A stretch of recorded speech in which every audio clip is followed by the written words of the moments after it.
Agora tá falhando muito, Karina. Não estamos te ouvindo desde que acabou a música.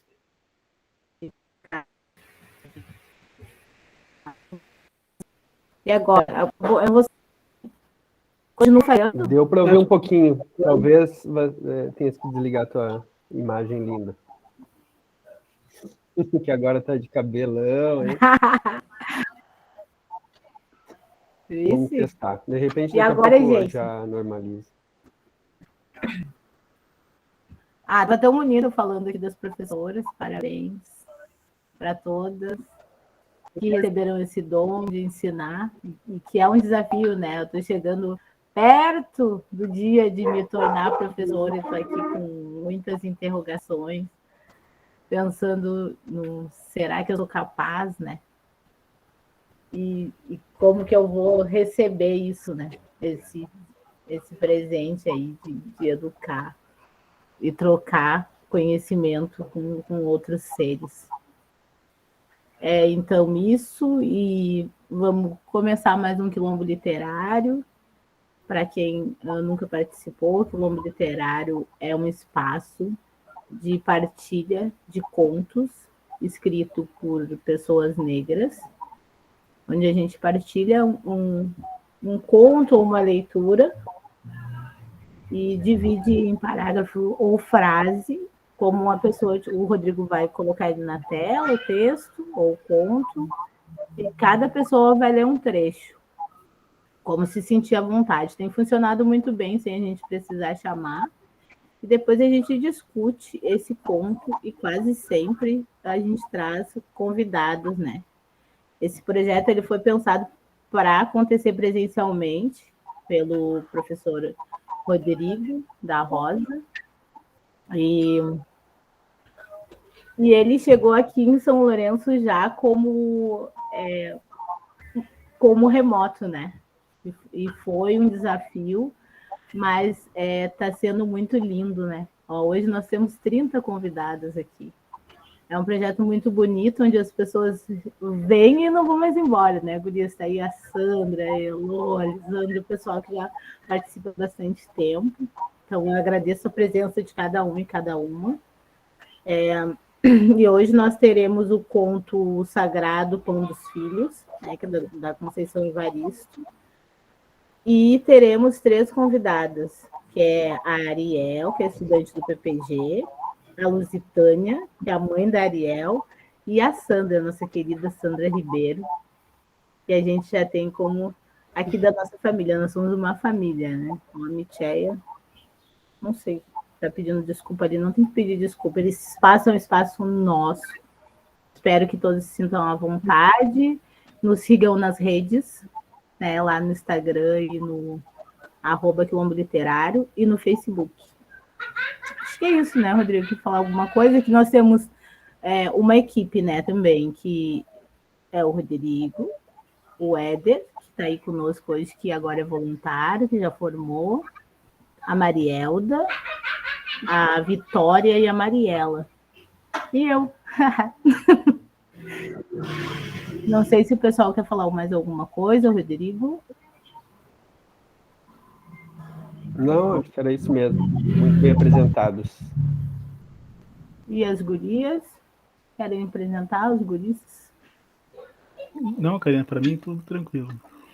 Então vamos começar a partilha do conto. O Sagrado Pão dos Filhos.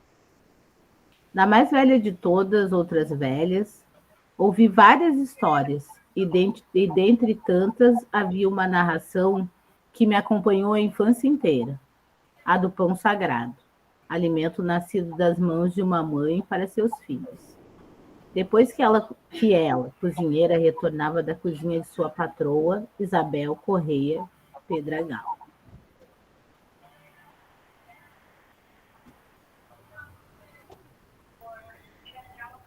A família Pedragal ainda hoje é uma das famílias mais ricas da cidade de Imberacite, no estado de Campos Azuis. Riqueza construída, dizem que ainda nos tempos de Sesmarias. São proprietário ainda hoje de terras, usinas, gados, armazém, farmácia, fábrica de trato de cerveja, de perfume e não sei mais do que.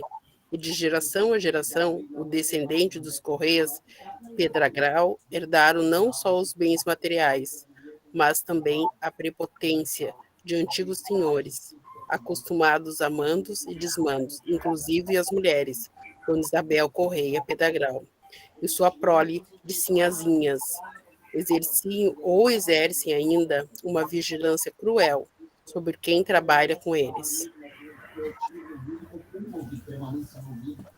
É desse contexto, fato ocorrido ainda no limiar dos anos 40, que a mais velha de todas as outras velhas de minha família me contou uma história que não esquecerei jamais. Eis a narração.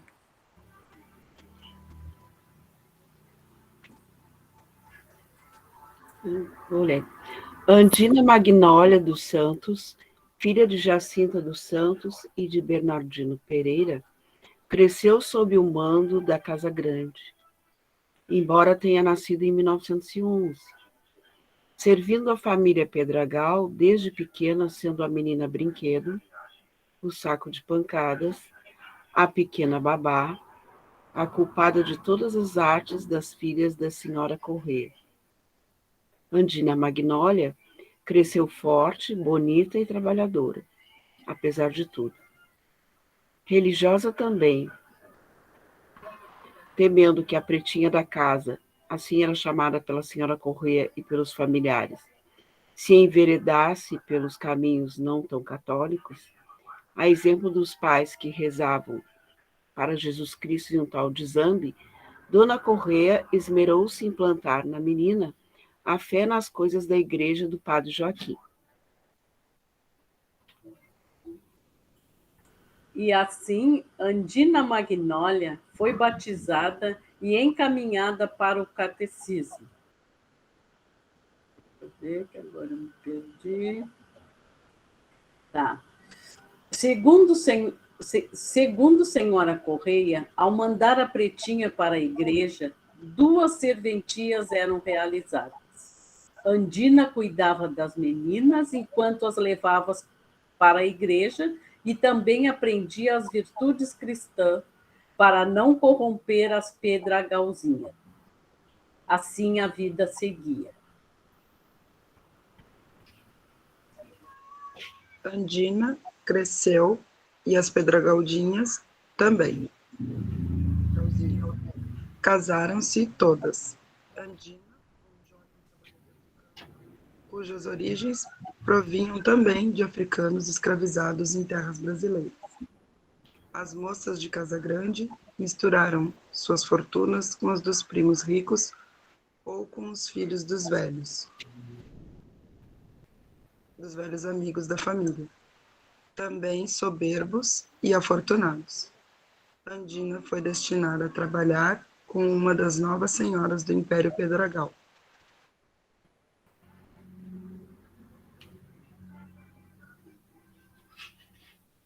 Isabel Correia Pedragal, antes a menina Babel da Casa Grande, a quem Andina havia servido de babá, apesar da mesma idade. E nos dias de Andina Magnólia, novos sofrimentos foram acrescentados. Apesar do trabalho dela e do marido, muitas vezes faltava alimento para os filhos, enquanto na casa da patroa a fartura desperdiçava muito do que ela preparava no dia a dia. Andina Magnólia tinha aprendido com a mãe a fazer um pão caseiro que se tornou conhecido como a delícia das delícias.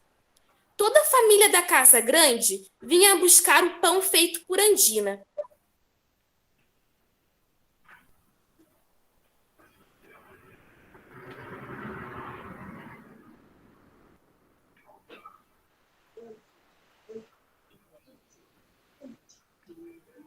Os filhos de Andina nunca tinham saboreado a delícia preparada pela mãe.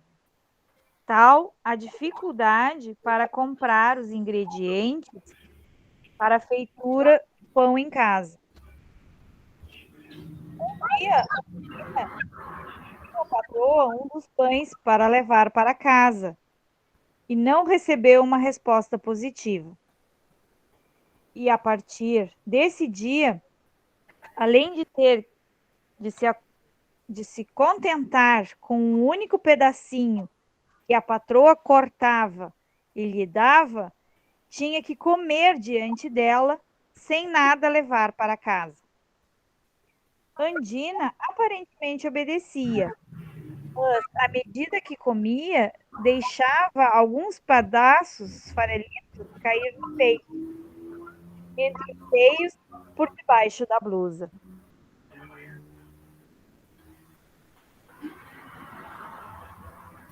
E todos os dias a mãe levava o pão sagrado para os filhos. Farelos, casquinhas, ínfimos pedacinhos saíam engrandecidos e fartos dos entreceios de Andina Magnólia. Do corpo dela, o pão sagrado para os filhos. O alimento ainda vinha acompanhado de leite. Sim, de leite, apesar de Magnólia ter deixado de amamentar a menorzinha de 5 filhos há tempos, quando a menina não tinha completado 1 ano. Não porque quisera, mas porque o leite secara, na medida em que ela se distanciara da amamentação por força do trabalho. Entretanto, 2 anos depois, o benfazejo líquido materno jorrou novamente. E enquanto foi preciso, todas as noites, Andina Magnólia chegava em casa e celebrava junto à sua família a multiplicação do pão sagrado para os filhos.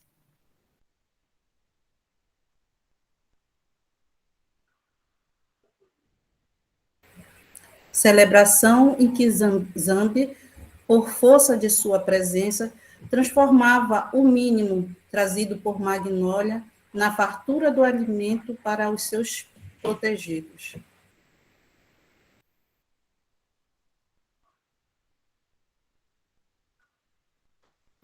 Então, esse conto me fez viajar, assim, nas minhas memórias.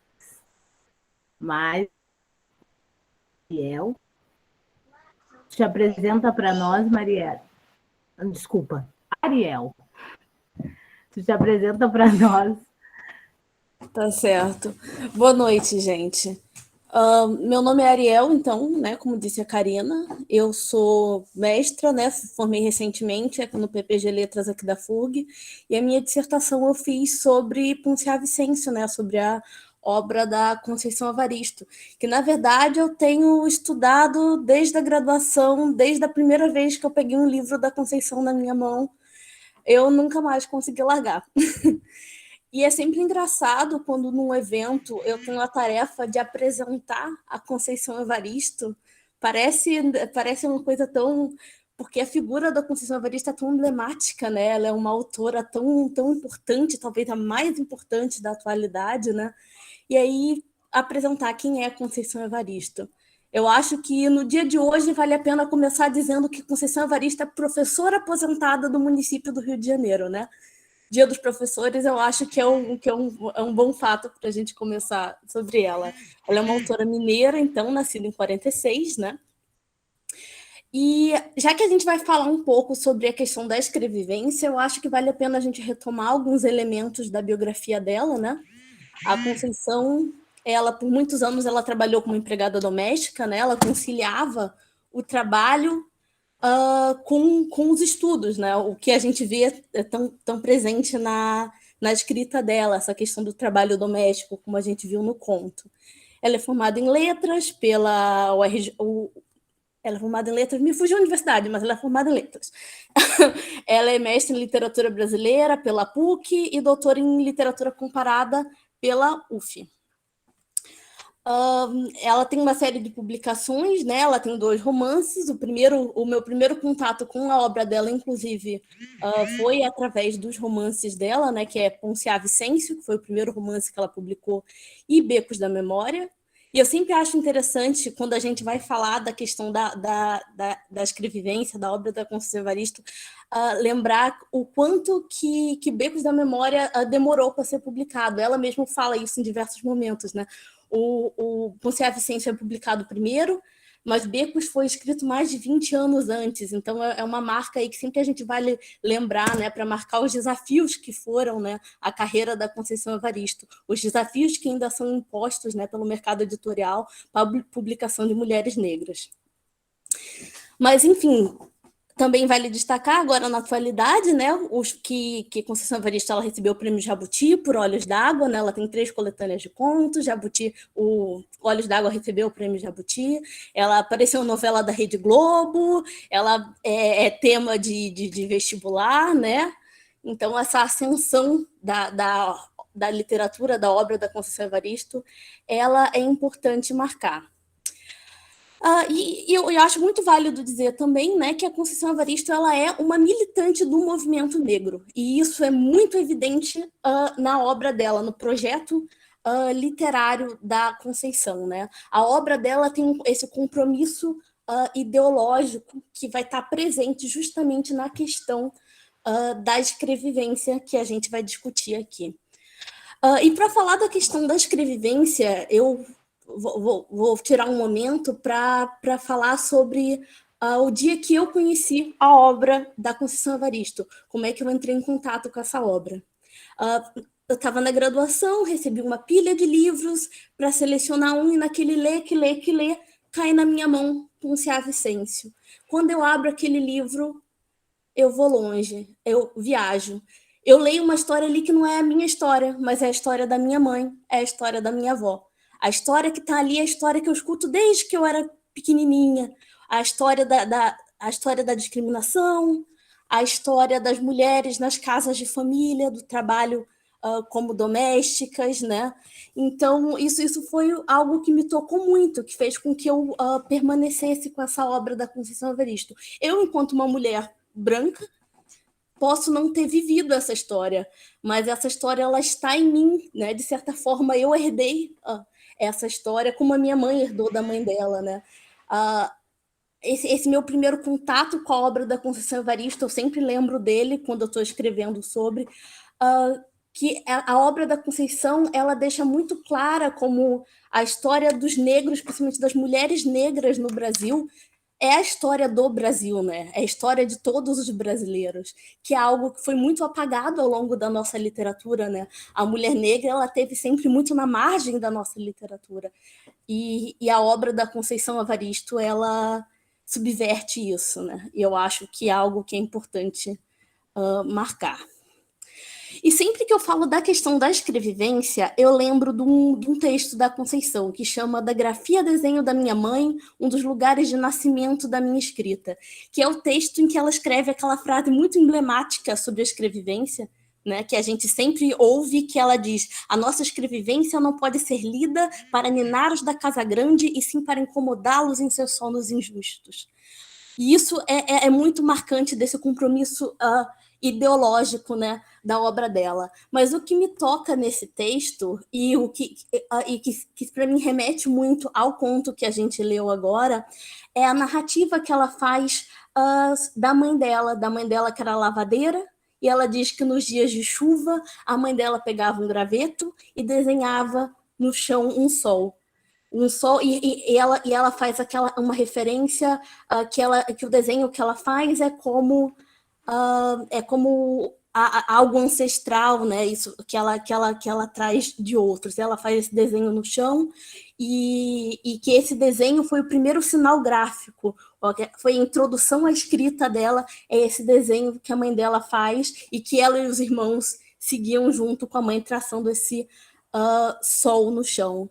E ela vai dizer que é ali que ela percebe o compromisso da escrita com a vida, a função da escrita, que naquele momento é chamar o sol. E ainda nessa questão das lavadeiras, o que faz a relação com o conto que a gente leu, né? Ela fala que um segundo contato dela com a escrita era a lista de roupa lavada que a mãe escrevia para entregar para as patroas. E ela traz essa memória, ela cita uma certa humilhação na hora de entregar a roupa para as patroas, o nervoso das lavadeiras, lendo peça por peça, com medo que alguma peça estivesse faltando, né?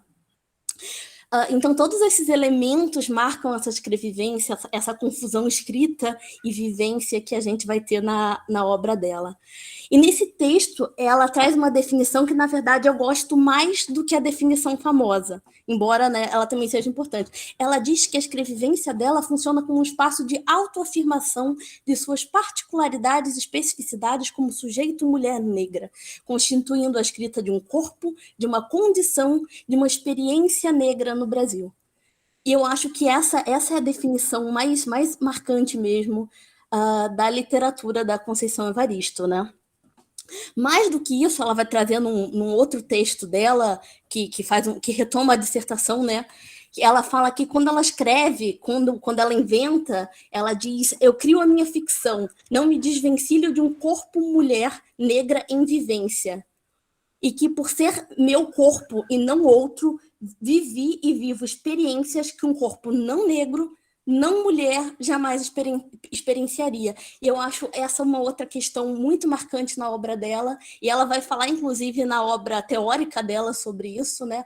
Sobre a questão da escrevivência, não só como uma marca da obra da Conceição Evaristo, mas como algo que está presente em toda a produção, né, literária de mulheres negras. Ela vai recuperar a Carolina de Jesus e outras nisso. Então, essa herança, esse passar para frente da Conceição, eu acho sempre importante a gente observar, né? E aí a gente pensa um pouco na questão do conto, né? Como todos esses elementos da história de vida da Conceição, eles vão aparecer ali no conto, né? A mãe lavadeira, a experiência como empregada doméstica, e a gente vai ver ali. E aí eu penso nas mulheres negras na minha vida, né? Minha mãe, que teve uma experiência muito próxima à narrada do conto, que ela pode contar muito melhor que eu, né, mãe? Eu tô já passando na frente, mas do ainda criança ser colocada para cuidar de outras crianças. Você, como uma mulher, com uma mulher negra ali, você nunca é vista como criança, nunca te dão espaço para ser criança. Você é colocada ali como empregada, como babá, né? E o seu espaço mesmo, a sua individualidade, a sua subjetividade, ela não é respeitada. Eu acho que, a princípio, é isso para a gente abrir a discussão. Obrigada, Ariel. E agora, a mãe da Ariel, a Lusitânia,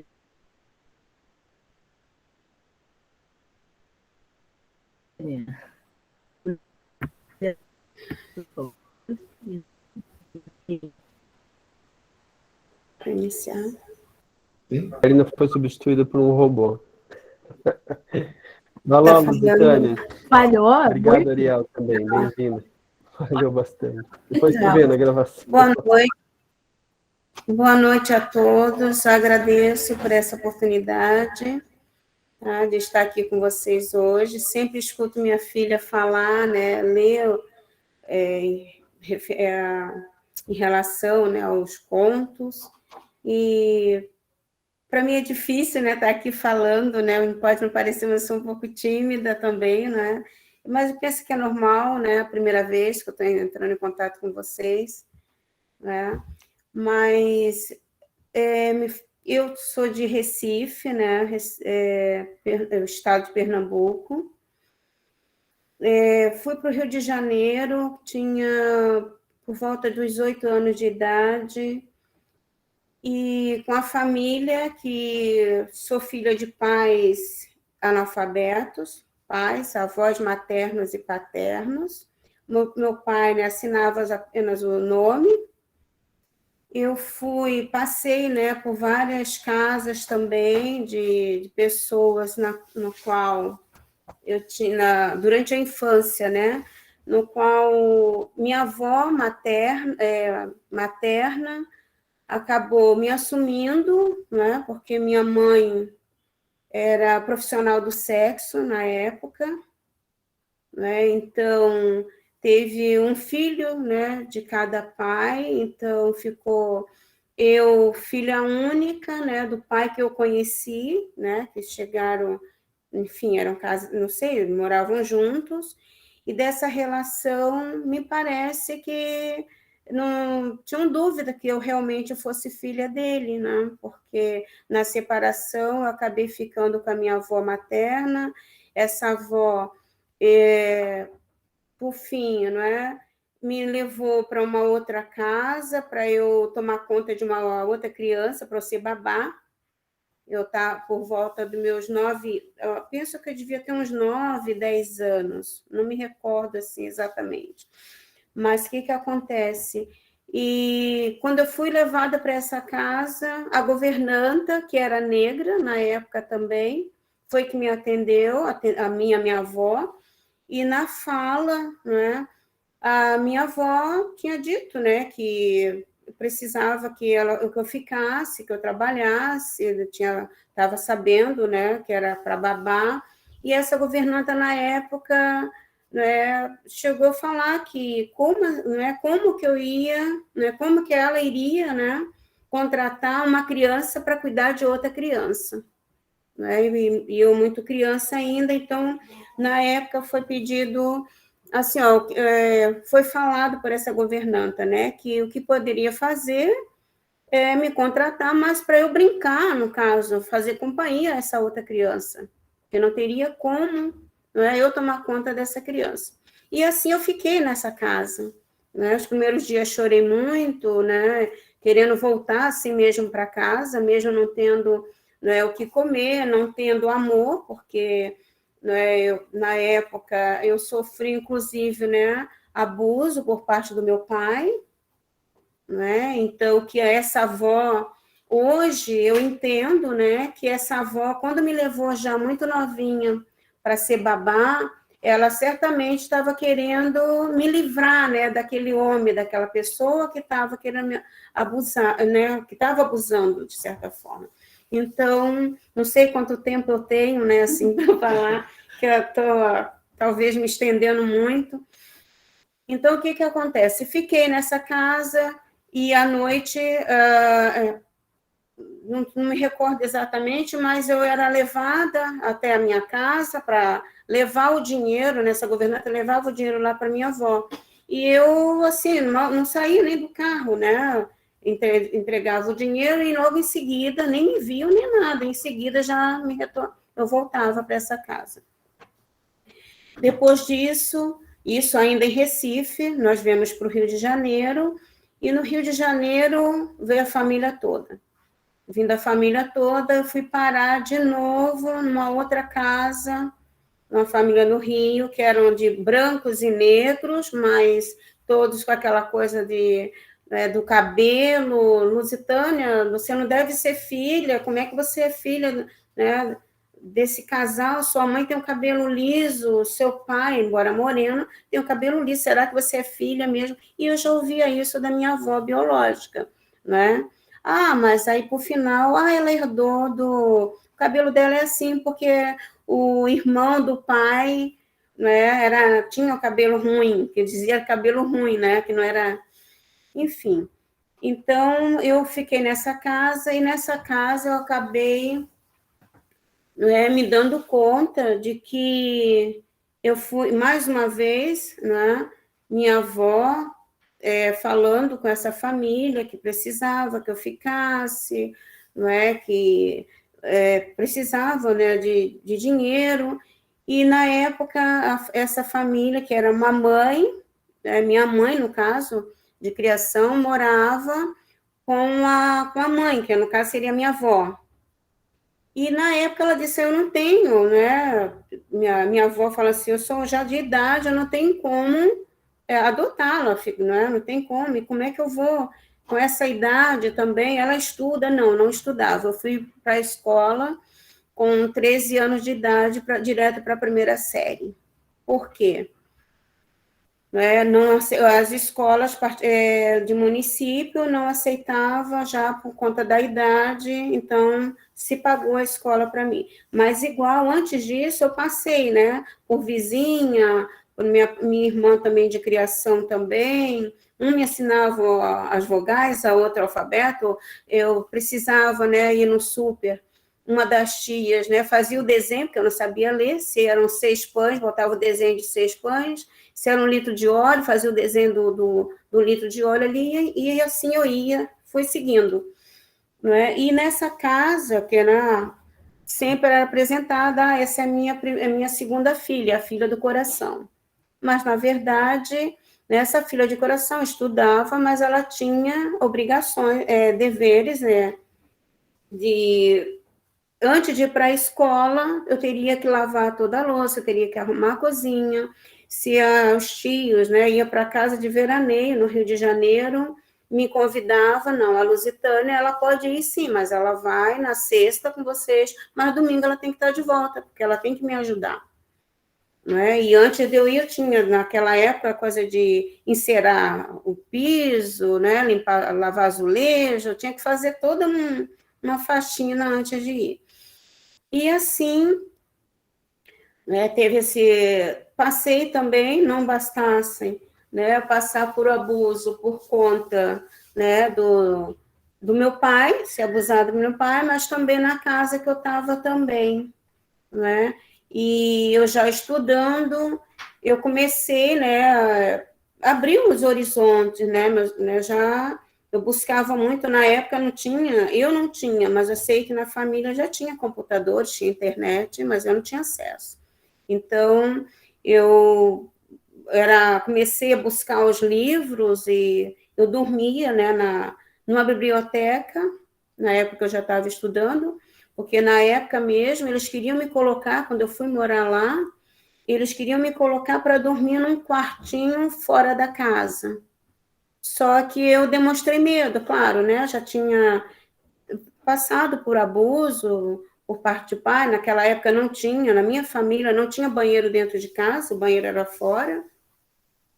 Então eu não podia, como é que se diz?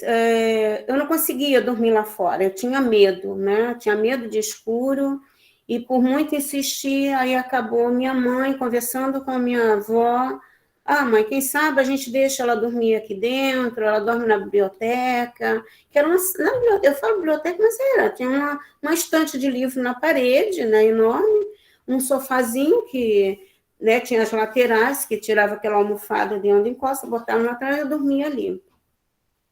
Bota aqui do lado, eu acho que fica mais fácil. Então, o que acontece? Eu comecei a me interessar muito pelos livros e até ter um certo destaque, de certa forma, perante a filha biológica. Então, começaram a meio que me podar, Lusitânia? Eu conversava muito já quando tinha eu acho que eu estou meio que enrolando, não sei se estão me fazendo entender, Acho que o nervoso está tranquilo, então obrigada. Então, o que acontece? Tá ótimo. Qualquer coisa, vocês me voltem. Então, o que acontece? Tinha as festas de família, tinha as primas que já tinham faculdade na época, tudo de adoção. E eu comecei a interagir também, quando tinha as festas, conversa com os amigos deles e tudo. E uma da fala, que eu fui chamada, da sala, e para receber um sermão, Lusitânia, os amigos da fulana, da cicrana, não são teus amigos, não é para tu estar lá, conversando com eles, tu não tens o que fazer, E geralmente acontecia isso, de eu estar em família ali, a filha adotiva, mas sempre, Lusitânia, tem a louça lá dentro, quem sabe tu vai lá, vai lavar. Esse quem sabe só é a minha fala, já não era bem assim, Vai lá dentro que tem a louça, tem alguma coisa, sempre tinha alguma coisa para fazer. Eu não podia estar ali presente. E comecei a estudar, E o que acontece? Eu falava, tia fulana, porque era a mãe, mas todos chamavam de tia. Eu sonhava, já em trabalhar fora e tudo, e ela me dizia, Lusitânia, para tu trabalhar fora, minha filha, tu tens que ganhar de modo que tu pague uma pessoa para fazer o que tu faz e para que tu te sustentar. Caso contrário, não tenho. E aquilo ali foi meio que me angustiando, E o que acontece? Aí sofri também, eu penso que para minha sorte, acho que foi o gatilho perfeito, eu enxergo hoje, Que eu acabei sendo também em casa assediada, né? Onde fala, né, do texto que você estava falando, né, que seria o meu pão sagrado, né? É o que eu vou falar agora. Eu acabei, eu estudava, e esse aí, um dos tios, né, teve uma problemática lá, de que numa das casas de praia, eu estava lá na sala, né, com todo mundo, daqui a pouco já estava lá varrendo, porque eu tinha sempre que estar, né, fazendo alguma coisa, tirando a areia ali, varrendo, e daqui a pouco uma prima, né, aparece, que é a filha desse meu tio, e sai, quando eu olho, me deparo, esse meu tio estava com o órgão genital para fora. E com isso, né, a minha prima, meu tio rapidamente foi até a filha, e a filha já falando que eu tinha que ir embora e que eu tinha que sair daquela família, não é? Porque senão ela queria sair de casa. Só que até então não foi na minha frente. Meu tio depois conversou comigo, me falando, né, que o que estava acontecendo, levou para minha mãe, que no caso seria a irmã desse tio, né? Então, assim, ó, foi bem constrangedor, né? Porque uma tia vinha, a minha mãe, a que estava como minha mãe, né? Chamava para conversar, que eu não sabia realmente o que aconteceu, se eu estava tendo alguma coisa com esse tio. A outra que era advogada, aí essa minha mãe chegou, Lusitânia, olha, a tia fulana vai marcar um dia, você vai lá no escritório dela, que ela quer conversar com você, você vai ter que conversar com ela. E esse meu tio é advogado também. E com isso, eu fui ficando, né, cada vez mais, entrando mais para o casulo, né, porque ali, para mim, já não era fácil a vida, o dia a dia, né, era como, eu já vivia mesmo, como que pegando as migalhas, né, porque eu não comia, não é? A comida que era feita no dia, que era feita para a família, para os netos, eu não comia, eu comia a comida que já estava na geladeira, sempre de uma semana, sempre, né, enfim. Então, e uma das tias também, inclusive a esposa, né, desse meu tio, que era que reforçava, né, mas a menina, né, ela levar, você não pode ir porque você costura, fulana, né, mas ela pode ir, passar um final de semana, enfim. E eu estava sempre naquela, e essa tia, muitas das vezes, que, né, voltava, né, mas por que não dá para a menina, né, a comida? Minha filha vai comer, a outra também, por que não serve ela também? Porque o peixe era sempre a colinha do peixe que eu podia comer, e a cabeça, e o feijão, era o feijão e muita farinha, né, e tudo um pouquinho mais do que estava na geladeira das sobras. E muitas das vezes essa era uma das tias que falava, mas ela é uma criança, ela vai comer isso. Ela em casa não tinha nem o que comer. Ela chegou aqui, quando a avó a trouxe, ela veio com um chinelo, né, uma havaiana, um pé de um, pé do outro. E a avó assim mesmo teve que levar de volta, porque não era de outra pessoa. Então, o que acontece, né? Foi muito difícil, onde eu digo, né, que para eu ser a pessoa que eu sou hoje, né, o gatilho foi perfeito, esse acontecido do meu tio, né, foi a forma que me fez, assim, sair de casa, porque eu tinha que sair. E nesse sair de casa, tinha aquela coisa né, muito conversar, muito... Não, você tem que falar o que aconteceu, me fale, Lusitânia. Se você não consegue falar para mim, fale para fulana, não é? Que ela vai conversar contigo, é advogada, enfim. Então, com isso, foi aquela coisa assim, eu saí, foi me dado um cobertor, né? Algumas roupas já tinha, pouco, mas aí, que nessa casa, inclusive, tinha os roupeiros, porque minha mãe, como costurava para fora, tinha muita roupa de cliente, né, que era para guardado, enfim, acho que era para entregas, que estava ainda em corte, e as minhas roupas eram guardadas num quartinho do lado de fora, eu só dormia dentro de casa, não é? E isso dos meus 8 anos, eu estava em Recife, mas depois, na verdade, com 9, 10 anos, eu fui para essa casa, né? Então, dos 9, saí com 24 anos, que foi, né, na verdade, acho que 23, porque 24 anos foi a idade que eu me casei.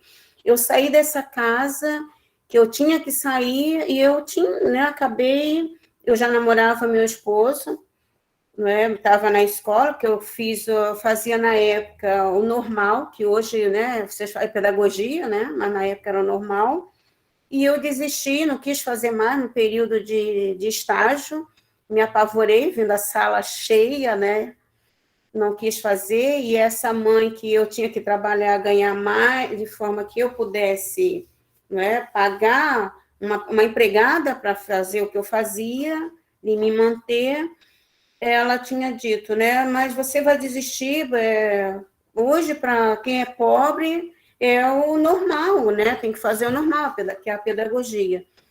E eu, não quero, e fui para o científico fazer o ensino, eu voltei atrás e ia ver aquela fala de, né, a moça que quer estudar à noite, quer ir para a bagunça, enfim, porque eu escutava muito aquela coisa também de filho de peixinho, peixinho é. Porque eu acabei, na minha inocência na época, eu acabei contando tudo para eles, né? Meu pai, né, eu sou filha desse casal, mas minha mãe é profissional do sexo, que eu aí fui orientada para não falar para ninguém, porque senão não ia me casar, rapaz nenhum ia querer me namorar, e eu, como de fato, eu não contei para o meu esposo, né, hoje, que é meu esposo, na época eu não contei, realmente eu guardei segredo, só fui contar depois. Mas não fui, tinha o cobertor, tinha as roupas, numa bolsa, mas eu não me deram nem o dinheiro da passagem, não é? Então, eu acabei, como eu já conhecia estava namorando, meu marido, então, acabei ele que acabou me orientando, né, me pedindo para ele, eu acabei falando para ele que eu precisava, e fui morar, enfim. Só que na época que eu fiz normal, eu comecei com interesse já de fazer enfermagem, né, queria fazer enfermagem, e com a enfermagem, fiz o técnico de enfermagem, já estou me acelerando aqui quanto ao tempo, só que é pior, né, porque eu quero falar, então, assim, fiz o curso de enfermagem, depois da enfermagem, em função de toda a minha vivência, né, que já cristalizada, aquela experiência, eu achei por bem fazer a psicologia, não é? Porque com a enfermagem, sabe, né, daqui a pouco, a idade chegando, eu não ia conseguir me manter. E como psicóloga, não, eu mesma poderia fazer a minha carga horária, né, enfim. Então, aí me casei, né, que naquela época mesmo, com toda aquela problemática vivida, eu sempre desejava, era um desejo meu, né, ter uma família na qual eu dissesse que amasse e que não tivesse dúvida que eu realmente amasse, que não fosse por interesse, porque até isso eu também ouvia, né? Então, e o sonho, o desejo por mim, eu casei num dia, e no outro dia já queria até ter filho, né? Então, a orientação, inclusive, da minha sogra, né? Não é assim, te prepara, tem que viver o casamento para depois ter filho. E foi, né? E me dediquei, realmente, teve minhas filhas, não trabalhei fora no período, fui fazer, né? Salgados para fora, torta salgada, enfim, eu congelava, sempre odiei fazer fritura, né? Mesmo na época lá da família de adoção, mas fazia congelado. Então, tive toda, para não confiava também em deixar minhas filhas com ninguém, né? Acredita-se que até pelo que eu vivi, né? Então, eu não confiava, não acreditava que eu pudesse ser bem cuidada. Então, é isso. Hoje estou trabalhando como psicóloga, procuro sempre, né? Que me ajudou bastante, não que a gente, né? A gente como profissional da área, a gente não pode, né? A gente tem que buscar outro profissional. A gente não pode se resolver, né? Se né, terapiar, enfim, né? Quem é da medicina, se automedicar, tem que procurar um colega. Então, eu acabei, assim, sendo muito acolhida, né? e eu acolho bastante, porque hoje, né, eu trabalho com crianças também com deficiência, tenho um público também, não é, que muitas das vezes eu sofro ainda, eu sinto, eu vejo, né, que às vezes um pai vem trazer uma criança, ela é loira, aí chega no consultório, não é, eu quero falar com a psicóloga. Eu falei, tá falando com ela, o que eu posso te ajudar? E as pessoas olham assim para mim, né, com um espanto, como assim, não é? E já aconteceu realmente, né, de vir, né, de conhecer o espaço e tudo, isso logo lá no início, lá atrás, e não voltar, né? Hoje, né, se trata muito, a maioria são brancos, né, mas já ouvi aquela coisa de, eu faço meu cabelo em tal lugar assim, assim, não é? Porque se tu quiser, eu te dou, né? Porque foi uma coisa também que durante a minha vida inteira eu fui muito apontada, né, em relação ao cabelo. Muitas das vezes eu não queria, na adolescência, eu não queria as festas, né, que era da própria família mesmo, que era geralmente de família, aniversário de 15 anos, mesmo que eu, né, fosse, ficava ali, porque na época eram os clubes, tudo, eu me arrumava, era o pente quente, era o alisamento, enfim, de fazer ferida na cabeça. E quando não podia, eu aderi os lenços, usei muito, muito lenço, né? Mas na época não foi muito estilo, não, era para esconder mesmo, né, os meus cabelos. E hoje, né, já tem, acredito, acho que não tem muito tempo, né, que eu assumi, e estou amando, né, os meus cachos. Hoje as crianças mesmo vão brincar comigo, já vão lá, já mexe, sabe, já cutuca, já, né? Enfim, eu assumi, né, quando me perguntam, sim, eu sou negra, né, tem, até essa semana mesmo, um pai, né, se justificando, acabou me fazendo essa pergunta, mas a senhora também, né, a senhora tem um pé lá, né? Aí eu respondi para ela, eu sou negra. Sim, não tenho pé lá, né? Eu sou negra. Então é isso. Peço desculpa pela minha fala, né? Assim, nervosa, porque, né, eu não tenho muita habilidade, né, com essa tecnologia, ainda sofro, é algo que eu estou trabalhando também. Tanto que na época da pandemia, né, eu fui uma que não atendi online, né? Até tentei. Um caso que eu já vinha há muitos anos atendendo, já conhecia, né, já conhecendo o paciente, fiquei. Mas hoje é presencial. Então, agradeço pela oportunidade, viu? Foi um prazer. Nossa, que soco no estômago essa tua fala, Lusitânia, maravilhosa. Eu fico aqui chorando, ouvindo e chorando, né? Porque não tem como não se emocionar. Muito obrigada e bem-vinda. Sandroca, nossa querida Sandra Lee, contigo. Oi, pessoal, tudo bem? Olha só, muito encantada aqui com a fala da Lusitânia, muito, muito encantada, assim, muito premiada, assim, por escutar, né?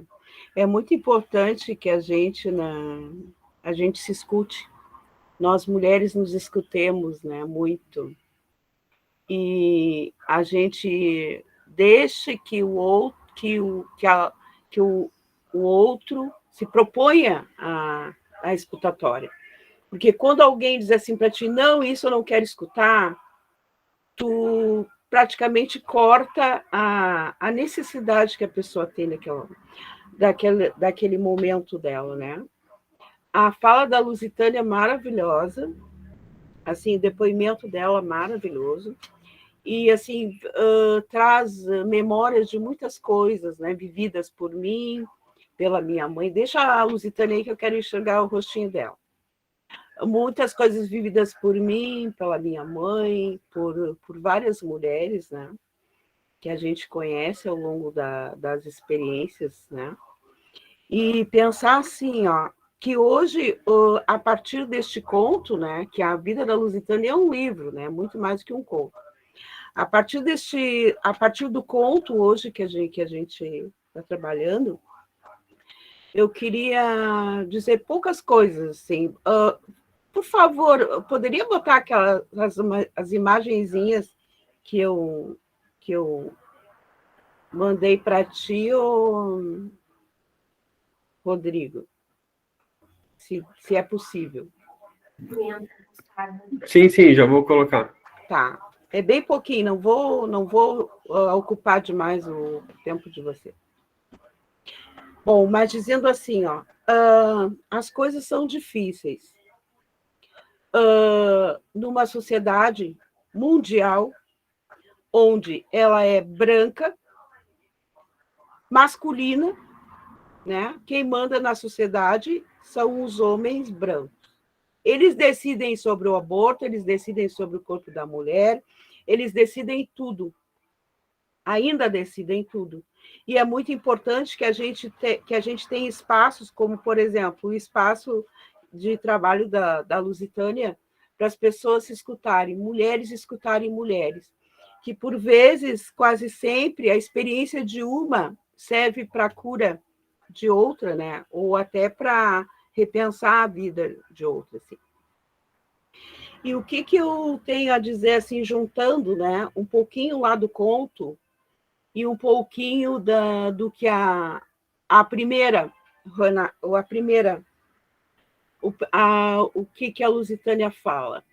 Bom, tem essa imagem aí do Debré, uma pintura do Debré lá da época colonial, e me fez muito lembrar essa questão do conto, né?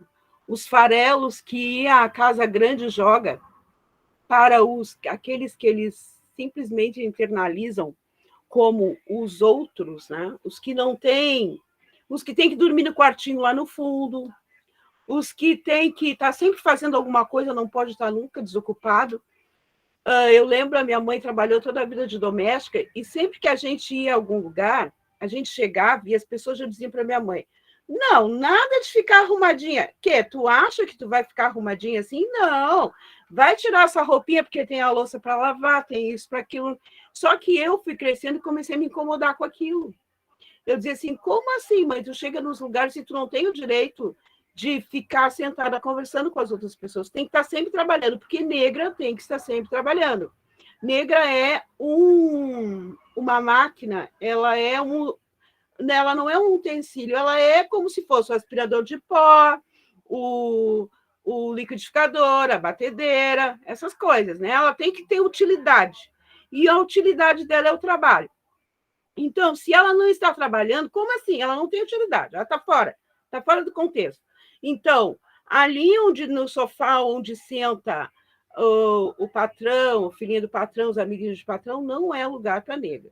Só que vou contar para você assim, teve um episódio muito legal. A mãe trabalhava numa casa, nesse período era apartamento, e eles tiveram 3 filhos, né? Bem, e aí tem um deles, acho que é do meio, que era a menina, depois e mais 2 meninos. A madrinha custava aí na casa deles, a madrinha deles. E aí, uma vez, a madrinha chegou lá, estava só a mãe com eles, eu estava lá, e a mãe arrumou a mesa, tudo, para eles tomarem café, estava o menino, sentou, e o menino sentou-se em frente à Dinda, muito brabo, ele debruçado na mesa, furioso de brabo, e olhava para minha mãe, brabo, e a gente não entendia o que era. O nome dele é Francisco. E aí, lá pelas tantas, ele se incomodou tanto, porque a mãe servia a Dinda e não sei o quê, ele disse para a Dinda: quem deveria de estar sentada aí nesse lugar era a Dadá, não era tu, porque era a mãe que cuidava dele, né? Então, a Dadá era todos os cuidados dele, quer dizer que ela ali era uma estranha para ele. Só vinha, né? Então, como é que a gente diz? As crianças têm uma percepção bem maior de algumas situações, né, do que os adultos. E a questão do racismo, como a gente vê, do racismo, dos preconceitos que são aprendidos dentro do seio da família, a gente vê muito dentro da fala da Lusitânia, vê muito lá dentro do conto, né? como é que funciona, né? Aquela moça que as idades eram as mesmas e que uma era saco de pancada, e, né, aquilo ali tu aprende com a família, né? E que o abuso dentro da família tem que ficar velado, porque o fulaninho não pode contar para ninguém. Tu foi abusada, mas tu não pode contar para ninguém. Afinal de contas, será que não foi tu que provocou ele? E ainda é assim. Será que não foi tu que te ofereceu para ele? Por acaso tu não passou pelado ou não levantou a roupa para mostrar para ele, né? E a coisa continua sendo assim. E os senhores de bem das famílias bem colocadas ficam bem escondidos, né? Então, o que eu penso assim? Quando veio este conto para a gente discutir, eu me lembrei dessa imagem, né? Da questão a comida, né? Como ela é dada, como ela é oferecida. Eu mesma, que já fui empregada doméstica, durante muito tempo, a patroa queria que eu comesse, ela misturava na panela, e queria que eu comesse ovo. Eu digo, não, nem na minha casa eu como ovo todos os dias, nada disso, eu fazia isso para provocar ela. Né? Então, ela queria que eu comesse a comida mexida, eu pegava a comida e dava para o cachorro, ela ficava uma onça. Eu digo, não, isso aí eu não como nem na minha casa. Né? Então, toda a sobra. Outra coisa, ela comprava frutas e deixava estragar. Se alguém não podia mexer, se alguém batesse na porta e pedisse, ela não dava. Ela botava fora quando estragava, mas não dava para ninguém. Bem, e aí tem várias coisas que vêm na cabeça da gente que a gente poderia ficar falando uma semana aqui, né? E aí, pode passar as outras imagens, por favor, Rodrigo? Falando nessa segunda slide, por favor. E aí a gente vai falando sobre coisas que calam as mulheres, né? O tempo inteiro a mulher tem que se calar. A mulher negra tem que se calar. Porque ela é negra, porque ela não tem ninguém que... Assim, esse slide que passou, por favor. Porque ela não tem ninguém que a defenda. Quem defende já desconfia dela. Talvez ela não esteja falando essa aqui, não esteja falando tão bem assim. E eu me lembrei da máscara da escrava Anastácia, que não podia, para não comer, né? Mas principalmente para não ser uma palavra política dentro do lugar onde ela estava, porque ela queria mobilizar as pessoas para se livrarem daquela coisa, né? E como até hoje é dado à mulher, não é dado à mulher o direito de se manifestar, de dizer o que pensa e como pensa, né? Ali do lado tem uma outra obra da Rosana Paulino, ela faz uns bordados em bastidores, onde ela representa muitas vezes, tem a representação da falta de voz da mulher, né? São bordadas as bocas e tem alguns que é bordada a garganta, porque tu também não tem o direito de te manifestar, assim como tu também não tem o direito de te alimentar. Essa questão do alimento é muito sério. Eu lembro que quando a mãe na casa doméstica, às vezes tinha caixas de doces secos, de figo, de outros, de pêssego, e a mãe dizia, não mexe, isso aí está tudo contado. Então, era contado para ver se tu mexia, era cuidar da tua bolsa. Muitas patroas, até hoje, revistam as bolsas das empregadas para ver o que elas levam ou deixam de levar, o que elas comem, isso aí é muito sério, né? E até hoje, os patrões ainda gostam de passar a mão na bunda das empregadas, né? E fazer de conta que não aconteceu nada. E tinha muito um ditado assim, eu lembro do meu pai dizer que eles não gostavam de namorar empregada doméstica, porque geralmente a empregada doméstica era do patrão também. Né? Eu lembro muito do pai falar isso, né? Sobre isso. E várias outras coisas que as mulheres, nesse nosso mundo que a gente está imerso em dificuldades e imerso em coisas que nos tiram a fala, que nos tiram a vontade, às vezes, de viver, né? Se a gente não tem uma maturidade, continuamos imersos nessas mesmas coisas que como eu digo assim, a escravização ela nunca para. Ela só vai se modificando. Ela só se modifica. Desde o período lá que capturaram as mulheres africanas e trouxeram para tudo, para ser profissional do sexo, para tudo que era coisa, né? A escravização ela não muda. Ela continua e vai cada vez mais continuar e se sofisticar. E a gente que foi escravizado, só nós, né, lá dos corpos, das escrevivências, que fomos escravizados e que sabemos, as outras pessoas não têm condições de identificar isso. A gente vê como é que funciona quando vai um paciente no teu espaço de trabalho e não retorna porque tu és negra. A escrevivência deste corpo, só tu percebe, porque é capaz de tu saber no olho dele que ele não vai voltar mais. Pelo jeito dele se movimentar, tu sabe se ele volta ou se ele não volta.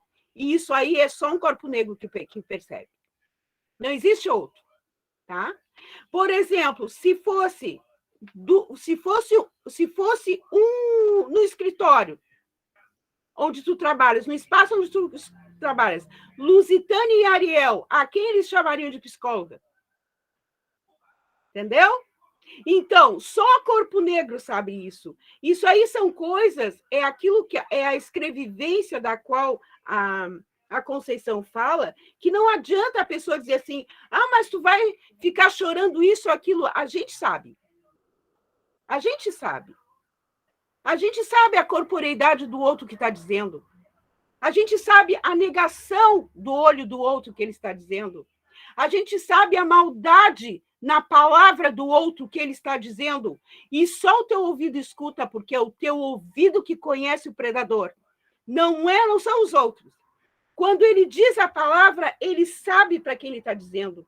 Quando ele movimenta o corpo, ele sabe para quem ele está movimentando. Quando ele ofende, ele sabe para quem ele está ofendendo. Ele sabe. E só um corpo negro conhece. A tua filha não conhece isso. A tua filha não sabe. Entendeu? A tua filha nunca vai saber o que é isso. Ela nunca vai saber.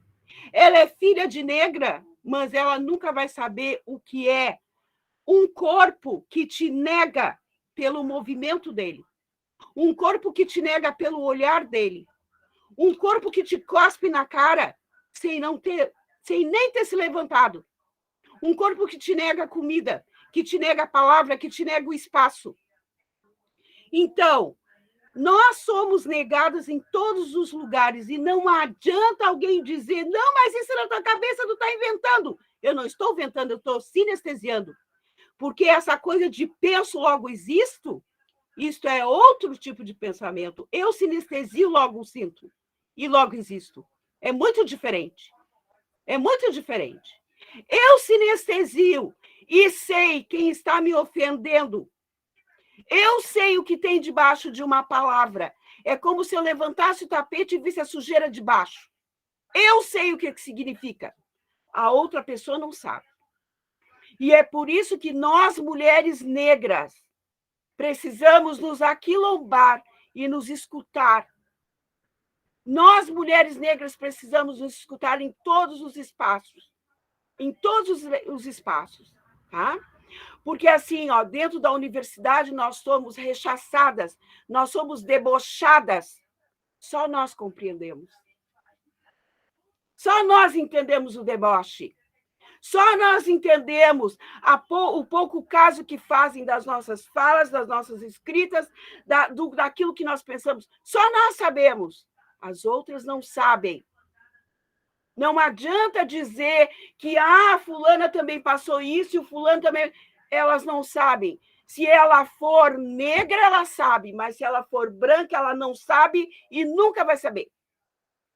E isso não adianta. Isso não adianta tentar explicar para as pessoas. Né? Então, eu digo assim, por exemplo, hoje, eu, dentro da universidade, eu estou doutoranda. Estou. Mas títulos e cargos, eles vão. Isso não me interessa. Isso não me interessa. Eu só estou doutoranda, mas uma coisa que eu sou é negra diaspórica. E isso ninguém muda, porque isso eu nasci assim e vou morrer assim. O título não me interessa. O doutor é só uma colagem, é só uma etiqueta. Isso não vai mudar a vivência, Sandra Lee. Nunca, nunca. O título de psicóloga não vai mudar a vivência lusitânia. Nunca. Nunca. E ela pode ser uma doutora, uma pós-doutora, ela pode viajar pelo mundo inteiro. A Lusitânia vai ser sempre a Lusitânia. E se ela perder os títulos, ela vai continuar sendo Lusitânia. Porque ela viveu dentro dela, ela viveu na carne, ela viveu na alma as coisas dela. Isso ninguém tira. Ninguém tira. Então, assim, ó, eu digo e tenho... Se é que a gente pode ter orgulho de alguma coisa, eu digo assim, ó, eu estou doutoranda quando eu saio na rua para catar lenha na esquina, quando eu estou escrevendo um texto muito bom, quando eu estou pensando, quando eu estou mexendo nas minhas plantas, quando eu estou no meio da minha família, eu sou mulher negra diaspórica. Eu sou. Eu passei por tudo isso, de te negar comida, de te olhar atravessado, de achar que tu é menos porque tu é negra, porque o teu cabelo é ruim, porque o teu filho, quando entra no supermercado, é seguido por todos os vigilantes que existem no mundo. Eu já fui seguida dentro do memorial ali do... Eu sempre me esqueço o nome dele, do Internacional, ali, aquele prédio branco do Alguém me ajuda, em Porto Alegre. Me esqueci o nome dele. O Memorial Branco, aquele todo de mármore, me esqueci o nome do artista. Eu fui seguida ali dentro, sendo uma estudante universitária que fui assistir a uma exposição, Iberê Camargo, Memorial Iberê Camargo. Eu fui seguida por todos os seguranças que tinha ali dentro, e o memorial estava lotado, mas eu tinha uma marca. Eu era negra. Aliás, eu sou negra. Eu nunca vou deixar de ser negra. E negro não é só a cor da pele. Ser negro não é só a cor da pele, tá? É muitas outras coisas. Então, a Lusitânia, que eu quero conhecer pessoalmente, ela vai ser essa mulher para o resto da vida. E se nós sairmos na rua, nós sabemos quem nos olha. Gente, a gente sente o peso dos olhos nas costas. A gente sente o peso dos olhos dentro dos olhos da gente. A gente sente quando alguém te diz com os olhos, esse lugar não é para ti. A gente sente isso. A gente sente como tu podes escrever assim. A gente sente isso. Então, assim, ó, e outra coisa que mulher negra tem, a gente onde chega, a gente não chega sozinha, a gente chega com a luta de todas as outras que estão atrás de nós. Não atrás, elas estão aqui, ó, me levantando no colo, neste momento aqui que eu estou conversando. Eu não chego nos lugares sozinha, nunca vou chegar sozinha. Eu chego com a luta, com sangue, com a fala, ou com a falta de fala de todas as mulheres que fizeram parte do meu clã. Para que eu esteja hoje aqui, elas tiveram que passar por tudo que elas também não queriam. Ser estupradas no corpo, na palavra. Elas precisaram passar por isso. Eu tenho que reverenciar essas mulheres. E eu sempre digo que se eu leio, estudo, trabalho, não é para mim. Não é para mim. É para minha filha, é para minhas netas. Para que quando elas olhem para trás, elas vejam que a luta de todas nós valeu a pena. Porque eu digo sempre que eu sou semente da semente de todos que vivem em mim. Sempre. Até o dia que eu tiver terra nos meus ouvidos. Muito obrigada. Uau! Obrigada, Sandra, pela tua fala sempre potente, forte. Então, fiquei aqui ouvindo, são 19h25, né?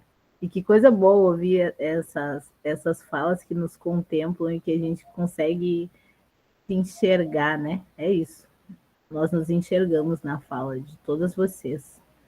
Da Ariel, né? Que as nossas gerações já são mulheres brancas, da Lusitânia, contando uma história que também é nossa, da Sandra espraiando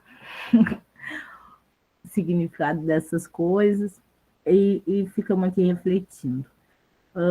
Se alguém tiver alguma pergunta, por favor, se inscreva. Ou abre o microfone, porque não tem ninguém inscrito. Alguma pergunta ou alguma consideração sobre as falas das meninas? Gente, eu só tenho a agradecer por ter conhecido a Lusitânia. Agradeço. Porque toda vez que eu vejo uma mulher de luta se colocar, eu digo, toda luta vale a pena. Essa luta vale a pena. E só a gente sabe o que é isso. Ela vale a pena. Muito obrigada, assim, por eu ter te conhecido. Muito obrigada. Agradeço mesmo. Mesmo. Tá? E deves de falar outras vezes em outros lugares, porque tu é maravilhosa. Muito obrigada. Verdade. Mais alguém quer falar?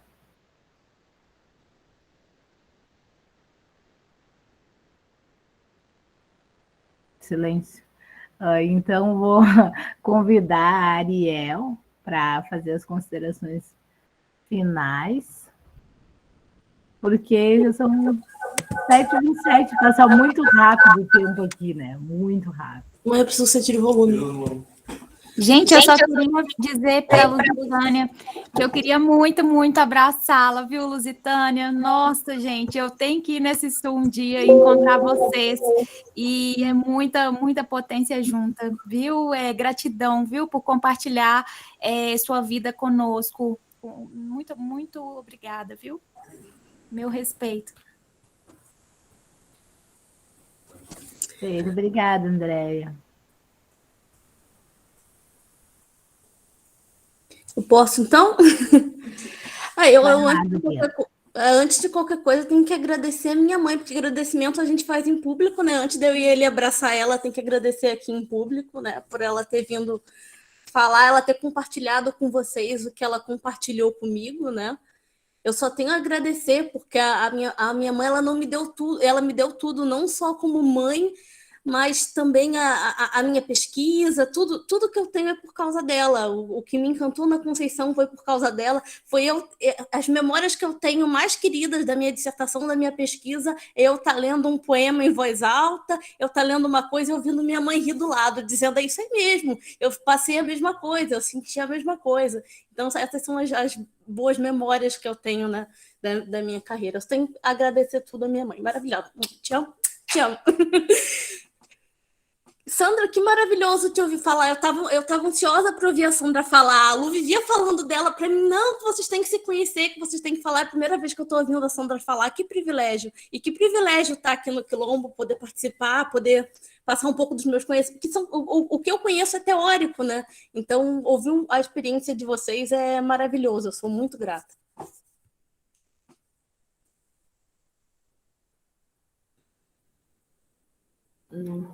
Obrigada, Ariel. Lusitânia, suas considerações finais.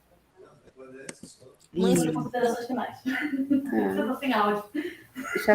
Já vou ter um áudio.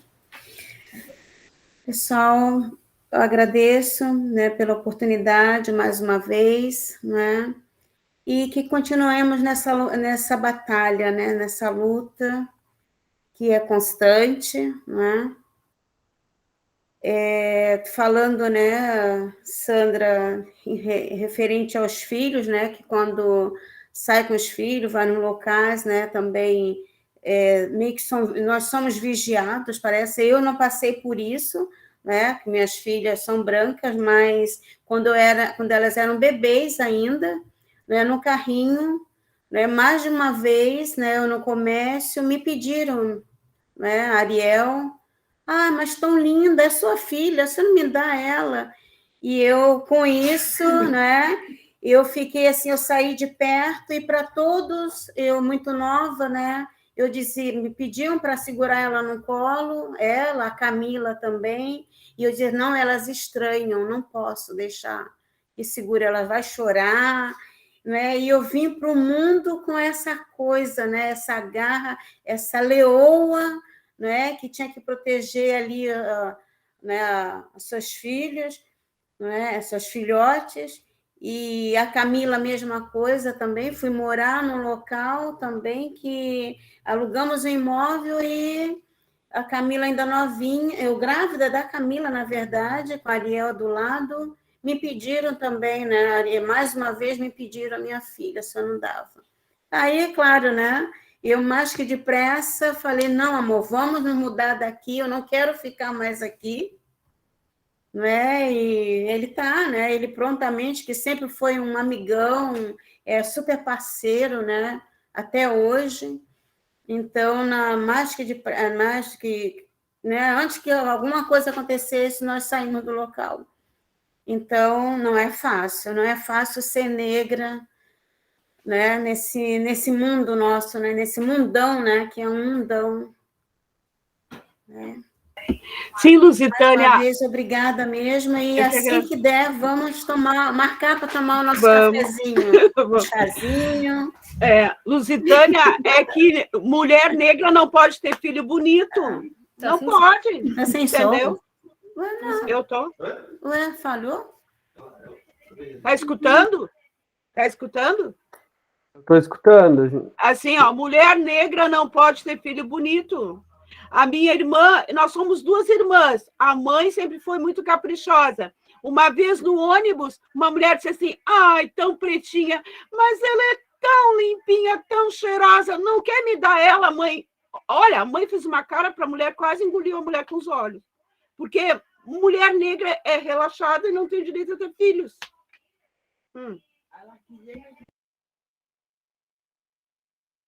Tem uma pessoa inscrita. Eu acho que eu sou bonita. É a Rosane. Por favor, Rosane. Eu sou bonita, então, porque muita gente quis me adotar. Acho que umas 5 pessoas. Gente, que fala, as coisas mais lindas. Nossa, eu queria falar com a Sandra e dizer para a Sandra que é uma gratidão ter conhecido, uma querida. Te agradeço muito, né, por estar convivendo aí nos grupos, né, mesmo que distante assim, mas, né, muito obrigada por existir, tá? E a Ariel, agora a Ariel, especialmente para a Ariel. Ariel, eu só tenho a te agradecer por ter me apresentado essa família linda que você tem, né? Coisa mais linda, teu pai, tua mãe, tua irmã, vocês são maravilhosos, eu amo demais vocês. Para sempre mesmo. Muito obrigada por esse momento de hoje. E eu também amo vocês. A Gabi aproveitou a carona aqui. A gente beijo no coração. Nós amamos já vocês. Ai, aqui a Luciana, não consegui me inscrever porque eu estou com o celular só. Queria agradecer, dizer que eu tenho muito orgulho de ter passado pela vida dessas duas, da mestranda, da doutoranda, que estão aí, que elas tenham entrado na minha vida, e agradecer o Quilombo pela essa noite de luz que nos trouxe, viu? Desculpa não saber me inscrever, não sei lidar com o celular. É a Luciana que está falando. Boa noite para todo mundo. Até a próxima. Obrigada, Luciana. Contigo, Sandra. Boa noite. Boa noite, pessoal. Elisângela aqui do Quilombo. Elisângela quer falar. Fala, Elisângela. Tudo bem? Saudade. Conhecer a Sandra e a Dona Luzia, essas falas para mim que são maravilhosas, essas mulheres negras, que a gente aqui tem uma luta muito grande no Quilombo, e eu estou sempre ressaltando. Então, para mim é um prazer conhecer, assim, e cada sexta-feira poder compartilhar esse conhecimento e aprender.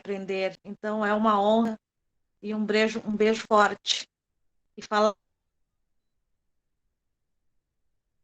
Querida. Mais alguém, gente? Uma questão diferente do Quilombo para essas doutorandas. Gente, só queria pedir para que abram as câmeras, a Sandra ainda vai falar, né? Mas eu tô vendo que algumas pessoas já vão saindo. Para a gente fazer um print, então, quem puder e quiser. Mas nisso a Sandra pode ir falando já, tá? Fica à vontade. Não, eu já falei até demais, Rodrigo, chega. Tá, para mim tá muito bem assim.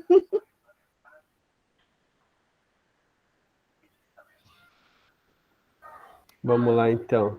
1, 2, 3 e... Foi.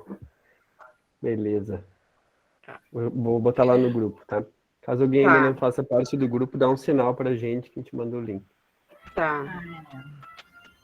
Tem isso que eu esqueci de dizer. Quem quiser participar do grupo no WhatsApp, é só deixar o contato ali e o Rodrigo manda o link. Muito obrigada por hoje. Só isso. Só tenho que agradecer. Não tenho mais nada para falar para você. Obrigada. Então é isso, gente. Boa noite, bom fim de. Obrigada mesmo por essa noite maravilhosa, por essas falas e a Ariel se mostra uma mulher de muita força, né? Porque a gente que tem essas colorações, acho que posso dizer assim, né? Porque a nossa alma continua negra, né, Ariel? A gente não percebe em muitas mulheres brancas, filhas de mães negras, esse orgulho, essa força em estar falando da sua ancestralidade. Isso me emocionou bastante, como todas as falas, assim, mas me emocionou bastante de querer trazer a mãe, de querer mostrar. Então, parabéns, orgulho master de ti, Ariel. Um grande beijo.